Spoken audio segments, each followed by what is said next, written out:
ধরুন আপনি একটি সিনেমা হলে সিনেমা দেখতে গিয়েছেন, আর এই সিনেমার ব্রেকে আপনার কাছে মনে হলো যে পপকর্ন খাই, আর এই পপকর্ন কিনতে গিয়ে আপনি দেখলেন যে দেয়ার আর থ্রি অপশনস। একটা হচ্ছে ছোট প্যাকেট, একটা মাঝারি প্যাকেট, আর আরেকটা হচ্ছে বড় প্যাকেট।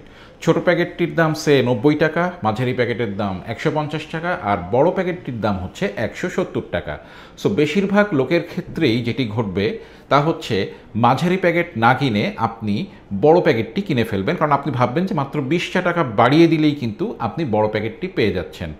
এটা কিন্তু ব্র্যান্ড সেন্সিবলি করে থাকে, এটা ব্র্যান্ডের একটা টেকনিকও বলতে পারেন, বা বাংলায় যদি বলেন তাহলে একটা ধান্দাও বলতে পারেন, যে মাঝারি একটা প্যাকেট ইন্ট্রোডিউস করে আসলে বড় প্যাকেটটি কাস্টমারের কাছে লোভনীয় করে তোলা বা লাভবান মনে হয় এরকম ফুটিয়ে তোলা। এটাকে বলা হয় ডিকয় ইফেক্ট।